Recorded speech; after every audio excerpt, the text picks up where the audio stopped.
First Chronicles chapter 13. This evening I want to I'm going to preach along the same lines I did this morning. This morning I talked a lot about in the marriage relationship how important it is that, you act as a unit.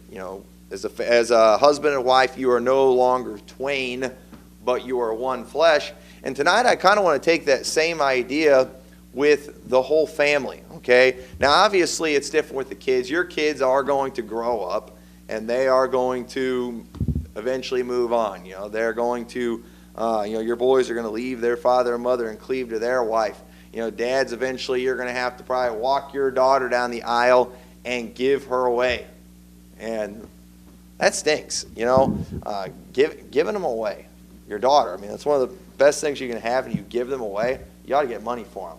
Maybe that's what I'll do. But no, probably wouldn't want to get away with that. And then how do you put a price tag on it? You know what I'm saying? And so, but it's tough. But as a family, I think it's very important that families, act as a unit. Families share common goals, work towards common things. Too many families, it's the same thing, just like a husband and a wife. How you got the husband doing his thing, the wife doing her thing. You have the kids that are doing their very own thing. You got families today where at supper, everybody's in a different room. Everybody's doing their own thing. Most of the communication that goes on in the family, even within the house, goes on via texting and Facebook and things like that. And it's like, that's too bad. Okay? Now, I'm not going to tell you I've never texted my wife before while I've been in the house. There's been times I've been in the other room and I was too lazy to get up and I just texted her. But I was so lazy I just didn't even want to yell. But at the same time, you know what I'm talking about. We can be living in the same house, but not living together, not doing anything together. And I want to show you something in the Bible. This is something a while back I showed some of these things a long time ago, but I want to cover it again. I actually learned a few new facts about this individual that I didn't know before, and I think there's a great lesson that we can learn here from this man. This man's name is Obed-Edom. And in 1 Chronicles chapter 13, if you want to turn there, this is where we are introduced to this character. And you may remember the story of Israel after they got the Ark of the Covenant back. They were taking it along the way, and it's on a cart that's being driven by oxen, which was not how the Ark of the Covenant was to be transported. It was always to be carried with staves by the priest. That was how it was supposed to be transported. And they weren't doing it that way for whatever reason. If you remember the story, the ox stumbled and the Ark of the Covenant shook, and Uzzah reached out his hand, probably instinctively, and he touched the Ark of the Covenant, and as a result of that, he died. It made the Lord angry. He was displeased. And so David, he was afraid, didn't know what he should do. And so in verse 13 it says, "So David brought not the ark home to himself to the city of David, but carried it aside into the house of Obed-Edom the Gittite. And the ark of God remained with the family of Obed-Edom in his house 3 months, and the Lord blessed the house of Obed-Edom and all that he had." Okay, so Obed-Edom the Gittite. And if you look up a Gittite, what it is, a Gittite was a Philistine. A Philistine from Gath. Does anybody remember a Philistine from Gath? Goliath. Goliath of Gath. Goliath, the Philistine. The Philistines, they were a very wicked people. 2 Samuel 21:19, it says, "And there was again a battle in Gob with the Philistines, where Elhanan, the son of Jehoram, a Bethlehemite, slew the brother of Goliath the Gittite, the staff of whose spear was like a weaver's beam." Okay? A Gittite was an inhabitant of Gath. So think about this. The Ark of the Covenant is with a Philistine. David is so scared, he leaves the Ark of the Covenant with a Philistine from Gath. This guy could have been related to Goliath for all we know. All right, and so this is very important when we take a look at Obed-Edom later in his life to remember that he was a Philistine. He was a Gittite. He was of Gath. It's very important to remember. But the ark was brought into his house. And the Ark of the Covenant, I believe, is a picture, and it symbolizes the presence of God. And notice that when the Ark of the Covenant was in his house, man, he was blessed, even though he was a Philistine. Even though he was a Gittite, man, God blessed his house. Everything he had was blessed. Why? Because the presence of the Lord was in there. And you know what? There's always blessings in the presence of the Lord. And thank God if you're saved today, you've got the Holy Spirit in your life. And if you have a close relationship with God, and you can have a close relationship with God, you can be blessed. I mean, it doesn't matter where you're from. It doesn't matter your family name. It doesn't matter your race or anything. If you are saved, you can have the presence of God in your life. You can be indwelt by the Holy Spirit. You can experience the blessings of God. And so imagine, Obed-Edom. I remember as a young child learning about this story. Always was fascinated with the Ark of the Covenant, even as a little kid. And I remember thinking about after they went and took that ark from Obed-Edom's house. And thinking, man, poor Obed-Edom. Here he was getting all these blessings because the Ark of the Covenant was in his house, and then eventually they came along and they take the Ark of the Covenant from his house. Whatever happened? And the truth is, if you go and you continue reading through the Bible, you will see Obed-Edom mentioned several times, and it's interesting, every time you see him mentioned, where you see him, you always see him in very close proximity of the Ark of the Covenant. We see that even though the Ark of the Covenant was taken from his house, he didn't just throw his hands up and say, well, there go my blessings. There goes my, success and everything God was giving me. No, he followed it. He went after the presence of God. We see him around it all the time. And the places where we see Obed-Edom are places where we shouldn't see him. Because the Ark of the Covenant, well, it was always there in the tabernacle. Only the Levites were able to be in certain places and around the tabernacle. But Obed-Edom, and the Bible does not explain, why he was allowed this place, how it all came about. But Obed-Edom, he was a Gittite. What was he doing working around the tabernacle? But we're going to see him there all the time. And so notice that after the ark is taken from his house, he stayed with the ark. Look at chapter 15 of 1 Chronicles, verse 18. And it says, and with them their brethren of the second degree, Zechariah, Ben, Jaziel, Shemiramoth, Jehiel, and Unai, Eliah, Benaiah, Messiah, Mattathiah, Eliphalah, Micniah, and Obed-Edom, and Jeiel, the porters. Okay? He's mentioned in there, they're talking about Levites, but Obed-Edom is thrown in with them. And listen, I don't believe this is another Obed-Edom. That's not a common name, Obed-Edom. The name Obed-Edom means servant of Edom. Okay? And that is not something that a Jew or a Levite especially would name one of their children. They were not servants of Edom. But yet, so Obed-Edom is one of the porters. And a porter, they're basically like a doorkeeper. You know what he did? He just wanted to be close to the tabernacle. He wanted to be close to the presence of God. And so it's like the Bible doesn't tell us, but I can just picture this after they came and took it. He obviously knew he had no claim on the Ark of the Covenant, that it didn't belong to him. It belonged to Israel. But I believe that he asked, hey, what can I do? I want to go with it. Can I go with it?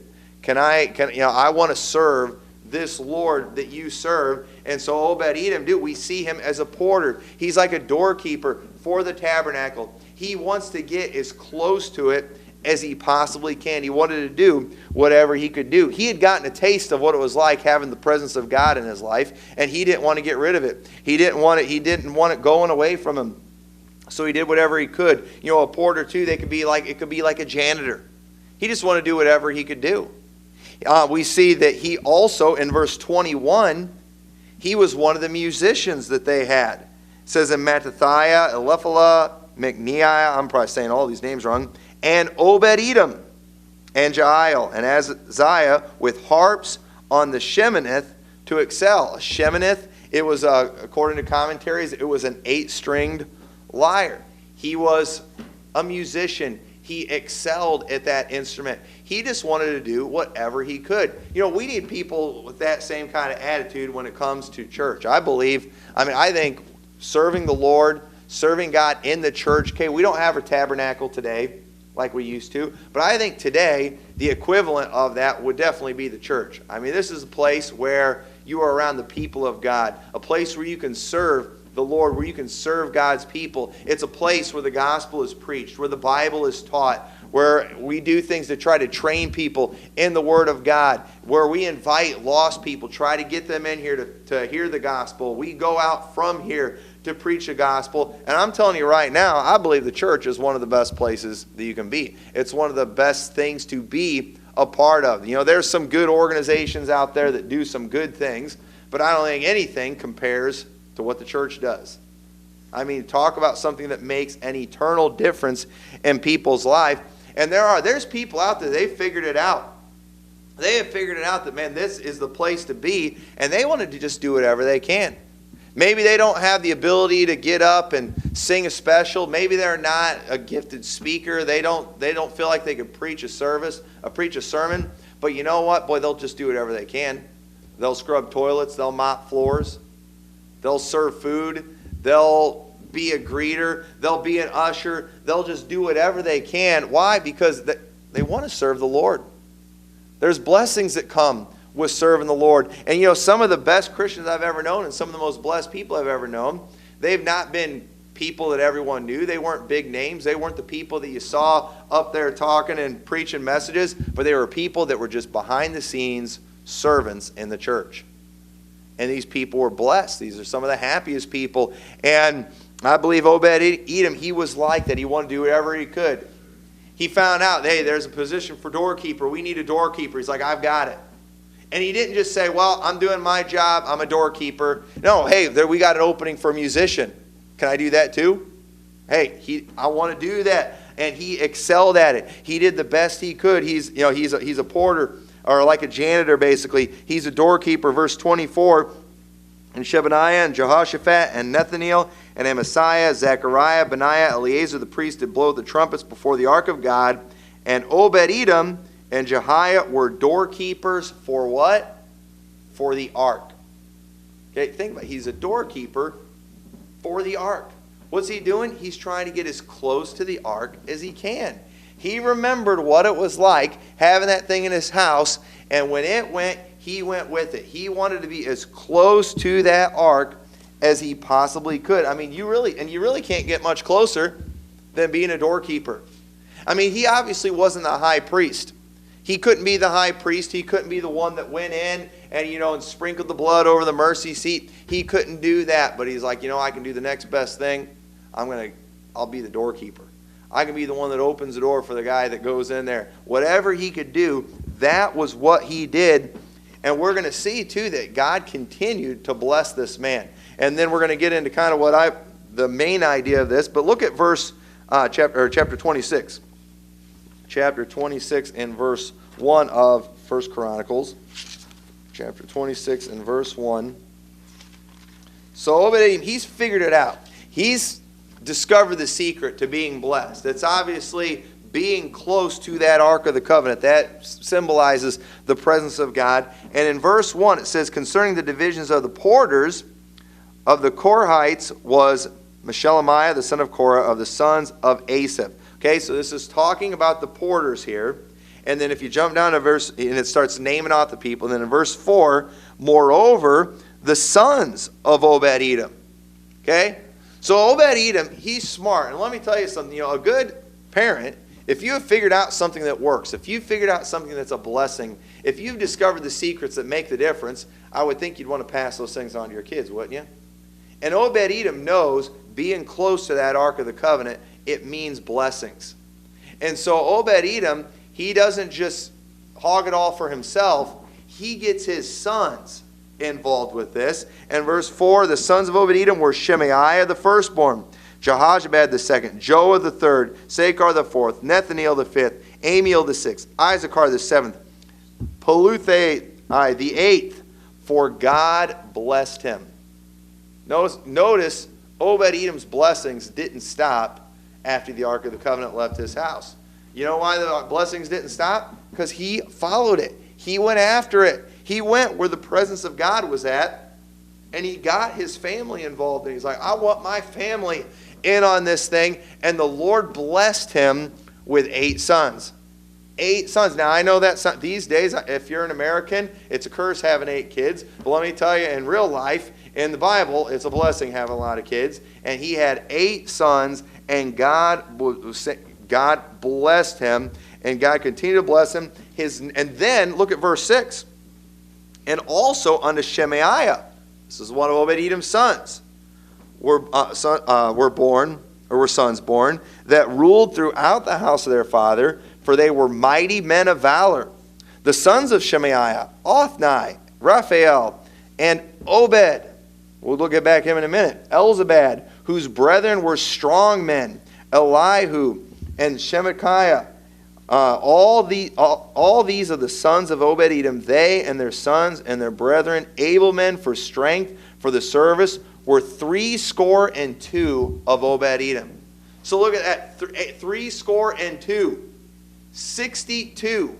Not sons, but sons and grandsons. I mean, God blessed this family. Here you have Obed-Edom, the servant of Edom. Possibly, maybe he was I don't know if he was a slave of theirs, of the Edomites, and that's how he got his name. That was how he started out. Maybe he was a Philistine, one that had been taken captive. Maybe this guy was a slave at one point in his life.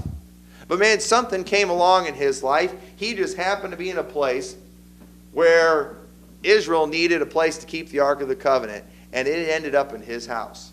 And man, when that happened, he kind of won the lottery, I guess you could say.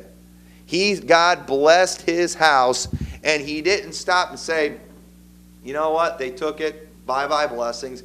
He followed it. He stayed with it. And even though he was a Philistine, God allowed him to serve there around the tabernacle, close to the Ark of the Covenant, and God just continued to bless this man, even though he's a Philistine. You don't see too many people in the Bible blessed in the manner that this guy was. I mean, you see guys like Job that God blessed with a lot of children. Guys like Jacob. I mean, this guy could be named with some great men in the Bible, and not with just the numbers that were in his family. Strong sons, mighty men of valor. This guy went from being a servant of Edom to being a powerful man. Who's going to mess with a guy that's got 8 mighty sons and 8 minus 62, 54 mighty grandsons?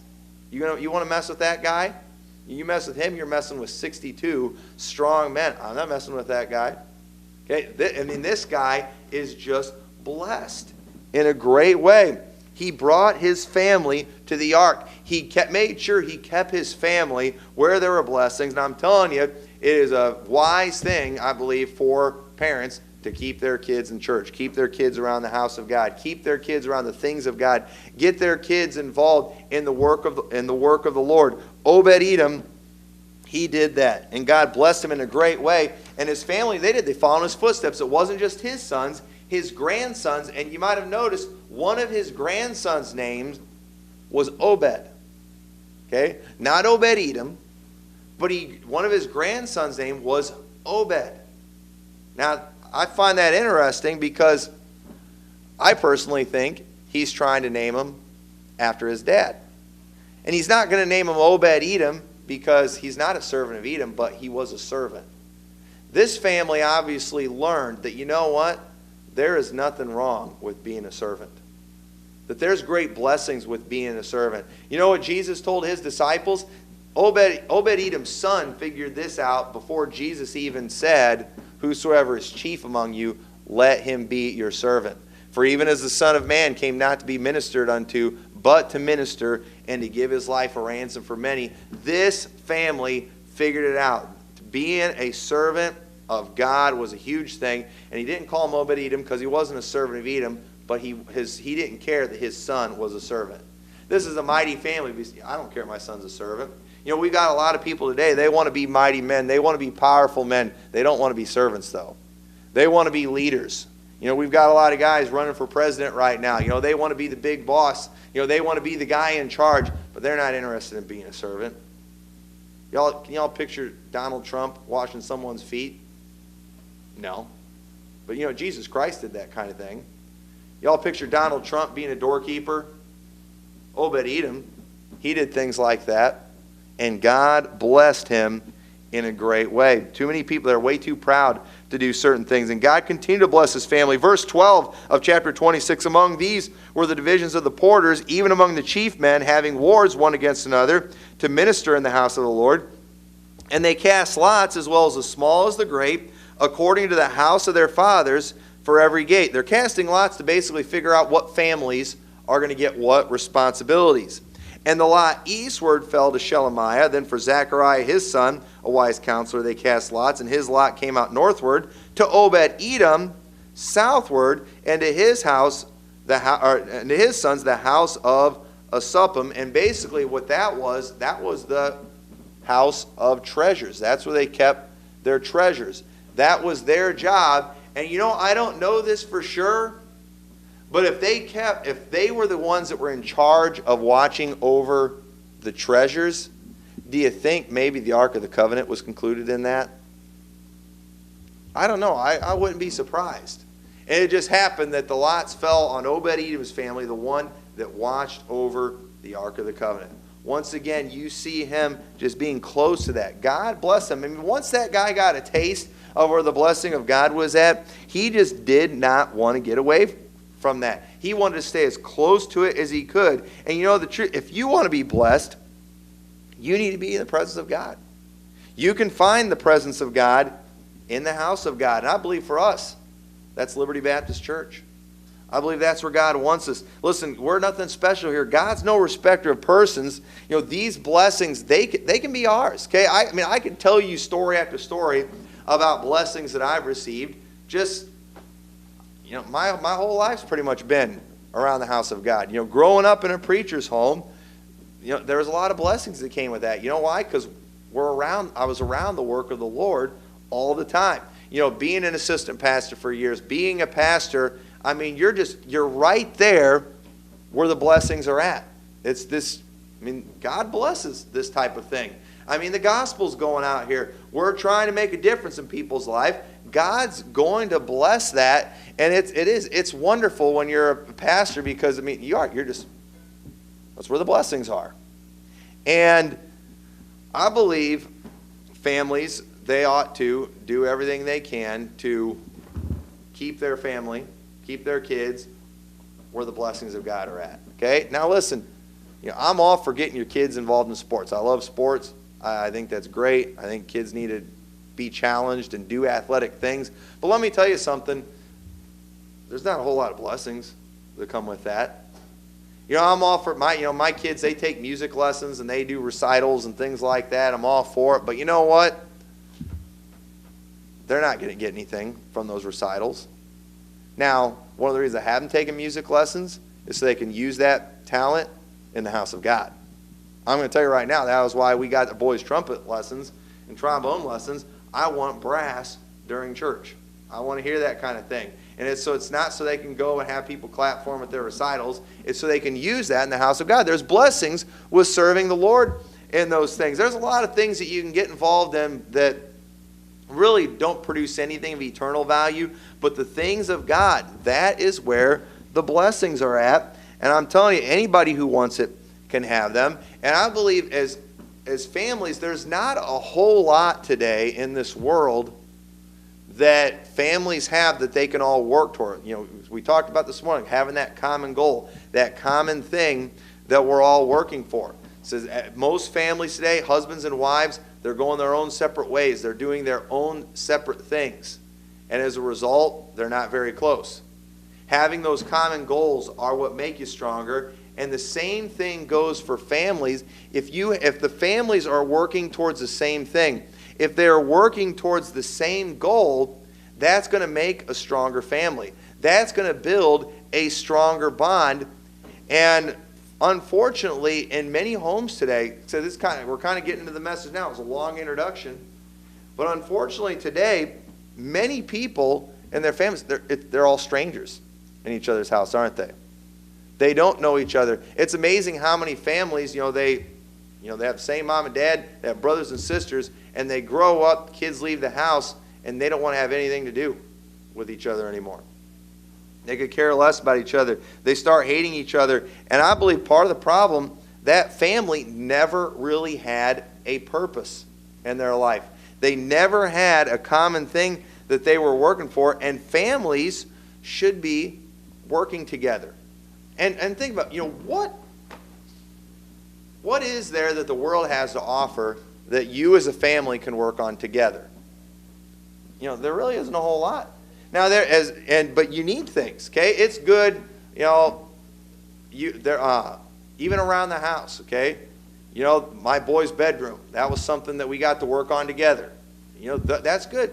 Give your kids projects to do.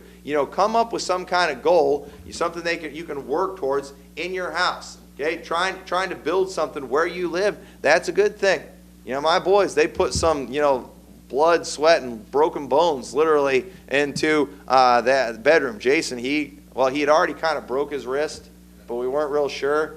And after that, we were sure after he had his nasty fall. We're holding up drywall, and he's standing on a bucket and just took a nasty wipe out. It's kind of funny, but that was what ended up getting us to take him to the hospital. But, something got accomplished there. And once again, working together, it brings a closeness. You know how many people are closer with coworkers than they are some of their own family? Because they work with that coworker all the time. You need to have something that you can work on together as a family. I'm thankful for that time that, back when I was doing the home preservation stuff and mowing lawns, I had the boys working with me all the time on that. And it was a blessing. A lot of good memories, things that we talk about. A lot of bad memories too, because it wasn't all good experiences there. We did some nasty jobs in some nasty houses. But you know what? We've got memories. We've got things that we can talk about. We love to talk about the one house with the nasty meat. And the boys know exactly what I'm talking about, where we had to clean this freezer out. This massive freezer that was full of meat, and this freezer had been off for months. And I'm telling you, you can't even imagine the smell that came from there. And we had to clean it out. And it was horrible. That was a horrible, horrible job. But you know what? We did it together. Went to some nasty places, saw nasty things. But, experiences together. So, I remember, this kind of blew my mind when I when I got my job, at my first job ever at McDonald's. I remember I was working there at McDonald's, and it was, kind of culture shock for me growing up in a preacher's home. And I remember one day, it was the afternoon, and me and Dad went golfing. And after we got done golfing, we went through drive-through McDonald's. One of the guys I worked with saw me, and I went into work that night, and he was still there, and he was just like, "Hey, I saw you with your dad." And I was like, "Yeah." He's like, "What were you guys doing?" I was like, "We went golfing." He's like, "You do stuff with your dad?" I'm like, "Yeah." He was totally shocked by that. Because, a lot of people, they don't do anything with their parents. You should work together. You ought to have hobbies together. Whether it be hunting, shooting, golfing, sport, whatever. Okay, you all don't have to like the things that I like, but doing those things together, having memories, these make a huge difference. So, and if you can get them involved in things that are really important, like Obed-Edom did. That's what Obed-Edom did, man. He got his family. He told his boys, "Guys, we've hit the jackpot. We found out where blessings are. We're nothing. We're Philistines. We are Philistines from Gath, but the Lord has allowed us to be servants near that Ark of the Covenant, and I'm telling you, boys, you want to be a part of this. You don't want to go live like the Philistines. Out in the world, the Philistines, they could do whatever they wanted. They didn't have to follow all those laws like the Jews did. And listen, not only did the Jews have a lot tougher laws than the Philistines did, but it was even harder for the Levites. The Levites had all kinds of extra rules that they had to follow. And Obed-Edom, they pretty much became Levites. They did the work of Levites. It's a wonderful picture of God's grace, and his family all stayed in it because they learned of something of real value. They worked together in it. God blessed them in a great way, and families should work together. They should build together, work on something, accomplish something together. Like I said, this church, this is not just, this is not just me. This is not just even me and my wife. It's me and my children too. And it goes even farther than that. It's not just my family, it's your families too. And as a result, there's a closeness that comes with that. And it's sad how many families have no closeness today at all, and it's because they've never accomplished anything together. There is nothing that they can look at that they have done together and enjoy. There's something about when you do work and you accomplish something and you can sit back and look at it and enjoy it. It's a wonderful blessing, isn't it? God did that, didn't he? After 6 days of creating this universe, on that seventh day he rested. I think part of why he rested, he wanted to just sit back and enjoy what he had accomplished. I've probably told some of y'all this before. I've had the great idea that we haven't done it yet, but I want to do it one of these days. In our front yard, I fully intend one of these days to plant 8 trees. 8 trees representing a member of each one in our family. And we're going to have 8 of them there, and then that way someday if we move away, we'll always be able to kind of drive by and look at those 8 trees that we planted. Each one will represent an individual in our family. Each one of the kids will be able to say, that was my tree, and that one's my tree. And you know what we're going to call those trees? The McMurtrys. Pretty clever, huh? I came up with that all by myself, and I fully intend to do that one of these days. Something we can look at and accomplish, say, hey, we did that. That's something that we did. Families should build together. Families should serve together. You know, I thank God that I grew up in a preacher's home, that I was able to serve with my family. I can remember when we started the church at Lighthouse. I mean, it seemed like every day. I remember those first years. I know at least every Saturday. I mean, we spent pretty much the whole Saturday just gutting that church and cleaning that. When we bought the church, it was an old nasty Western nightclub. I mean, the place was a dump, and we just week by week, little by little, we're tearing that place apart, fixing it up. One of my favorite things to do there, we always had a burn pile out in the backyard and was burning stuff that we tore out. And I always made sure that fire kept going the whole day. I was always finding something I could throw on that fire to keep it going all the time. And just, a lot of good memories with that. And I remember, just recently we were actually over there when it happened, but there was a pipe that broke.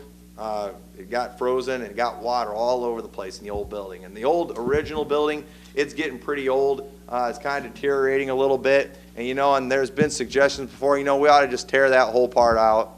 Just tear that whole part down. And part of me is like, man, I hope they never tear that part down. Put too much work into that place, And there was a lot of work, but I thank God for it. I thank God for the time I was able to serve there with my family. I'm thankful for the time our family's had here to serve. I mean, this kind of stuff, it doesn't go away. It's something that lasts, something that makes a difference. And families, they need to make good memories together. Okay? You all should do what you have to go on vacation together. Take a vacation somewhere, go on a camping trip. There are cheap vacations that you can take. We've had the privilege of taking some pretty nice vacations, but we've taken some pretty cheap ones too, and have had a lot of fun. There's stuff not far from here that you can do that wouldn't cost you a lot of money. If you go get you a tent and just go camping somewhere for a few days, I'm telling you right now, do that. I mean, if you took your family to a campground and you lived in a tent for a week, I can promise you there's going to be some nightmares. But you know what? Those nightmares eventually will turn into good memories that you all will talk about and laugh about. And you'll have something that you can remember. Some families today, they have nothing to talk about. They've never done anything together. I mean, how many conversations can you have about the TV shows that you watched and the video games you played? Oh, can you remember that day when I just beat the fire out of Bowser on Mario? Nobody cares. All right? Nobody cares about that. Not a big deal. Make those memories together. Do what you have to do. Plan on it. Save up for it. Make these things a priority in your life. As a family, there's got to be something to accomplish. Talk with kids. Hey, what is something that you would like to do? Where is a place that you would like to go? And they're going to pick some place expensive. They're going to say Disney World or something like that. And you know what? Say, all right, let's see what we can make happen. Hey, maybe what y'all can do? Y'all can start saving some electricity around the house, and that'll help us save up some money. We were talking about electric bills before. Start turning your lights off, and hey, if we can save this much on our bill, we'll put that in the vacation fund. Hey, if you kids wouldn't eat so much, all right, we get cheaper food, we can save money even a little faster. Make them take part in it. Make them, contribute to it. You know why a lot of kids don't appreciate anything? It's because they didn't do anything for it. And, kids, they will spend your money so fast, won't they? But when it's money that they earned, they're usually a little more frugal, aren't they? They're usually a little more careful because they made an effort. And too many families, they just try to give their kids everything. Well, I want to give my kid a good time, and, they'll send them all over these places just, so they can think their kid's having fun.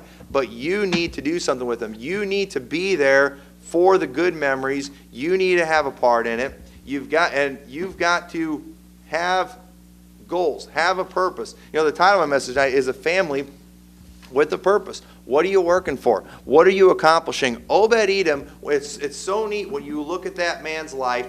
Every time you see his name mentioned, he is close to the Ark of the Covenant. The blessings did not go away when the Ark of the Covenant was taken from his house.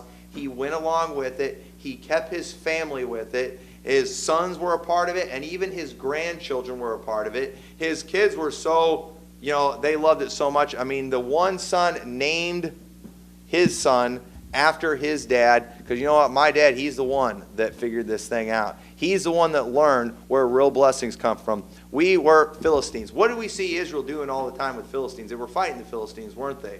They were destroying the Philistines. Had Obed-Edom not stayed with the Levites, worked with the Ark of the Covenant, chances are they'd have been hanging around the Philistines. And in one of the battles later on, guess what? Obed-Edom's sons probably would have been defeated in some of those battles. Probably would have died at the hands of Israel. But they weren't. They got to be a part of them. And I never even really noticed that. Obed-Edom the Gittite. I looked that up and saw that's the same thing Goliath was referred to. He was a Philistine from Gath, and look at what God did in his life. And this is proof right here that when it comes to family, a lot of times it's like people think you just have to hit the, what do they call it, like the, is it the genetic jackpot or win the genetic lottery or whatever? It depends. You have to be born into the right family. It all depends on where you were born. No, Philistines ended up getting the job of Levites and were greatly blessed as a result of it. Why? Because this guy figured out in the presence of God there's blessings, and basically just said, whatever I can do, I'll be a servant, I'll be a janitor, I'll be a doorkeeper, I'll be a musician. Just let me be as close as I can to that Ark of the Covenant. And his entire family was blessed, changed generations. This guy had a purpose. He had a goal. Get me as close to that as I can. Families, we need that. You need to have a goal for your family, and one of those goals ought to be, I want to be as close to God as I possibly can. We want to serve God the best we can. And one of the best places where you can serve God is in the house of God. Give your family that purpose, and you will make a difference. Maybe they won't go running from your presence. They will have good memories. Maybe they won't be so anxious to leave as soon as they turn 18. Maybe they'll want to hang around a little longer and actually get to mature before they go out and leave you. It could make all the difference of the world, but you've got to have a purpose. And everyone living their own lives doing their own thing, it's not going to do it. You need that common goal. And so with that, let's all go ahead and stand tonight.